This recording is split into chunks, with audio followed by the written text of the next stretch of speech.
Γεια σας παιδιά, καλώς ήρθατε σε ένα ακόμα βίντεο. Σήμερα θα κάνουμε τη συλλογή μου από δυναμητάκια για το Πάσχα του 2023. Θα ήθελα να σας δείξω τα δυναμητάκια μου. Πρώτον όμως θα ήθελα να σας πω ευχαριστώ για όλα. Και θα ήθελα να σας τα δείξω, να δείτε τι θα πετάξω στην Ανάσταση. Ναι, αυτά, πάμε. Πρώτα λοιπόν θα σας πάω από τα πιο χαμηλά στα πιο δυνατά και μετά αν είναι θα σας δείξω όλη μου τη συλλογή μαζί και στο τέλος του βίντεο θα κάνω μια μεγάλη ανακοίνωση για τη Μεγάλη Εβδομάδα. Ναι, αυτό. Στην αρχή θα πάμε με ένα Silver Cracker. Δείτε. 0,3 G.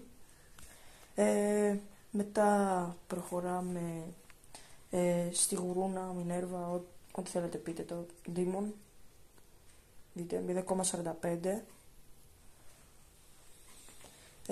Μετά θα προχωρήσουμε στη Μεφίστο.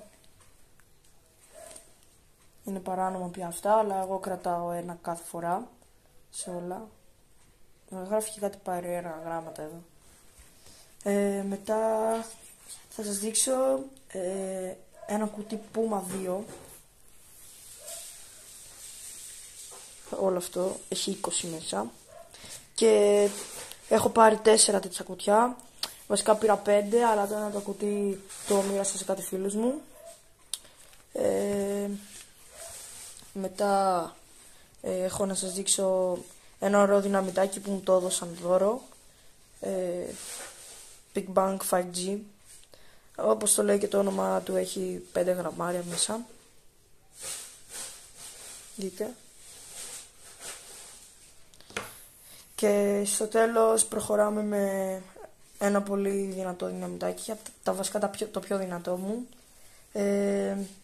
Νομίζω το έχουν όλοι. Τα ήταν 5. Δείτε. 5G και αυτό. Δεν ξέρω τώρα ποιο είναι πιο δυνατό, το Big Bang ή το Titan. Θα το δούμε. Επίσης άλλα Titan έχω άλλα 4. Big Bang 1,2. Silver Cracker έχω ακόμα 60 κάτι. Και τώρα θα ήθελα να σας πω τα βίντεο που θα ακολουθήσουν στη συνέχεια. Λογικά μέσα στη Μεγάλη Εβδομάδα θα κάνω ένα βίντεο που θα συγκρίνω όλα τα δυναμητάκια μου. Μπορεί να κάνω και ένα βίντεο που θα... Βασικά στο βίντεο που θα κάνω μπορεί να μπουν και κάποια δυναμητάκια από τον Γιώργο Κάπο. Ξέρει αυτός. Και θα τα συγκρίνουμε να δούμε ποιο είναι το πιο δυνατό. Και θέλω τώρα να σας κάνω τη μεγάλη ανακοίνωση της Μεγάλης Εβδομάδας. Όταν αρχίσω επιτέλους να κάνω vlogs. Είχα κάνει και ένα πέρυσι της Ανάστασης, αλλά δεν το είχαν δει πολύ. Και θα αρχίσω να κάνω vlog κάθε μέρα. Τι κάνω γενικά τη Μεγάλη Εβδομάδα στο χωριό μου Πάσχα 2023.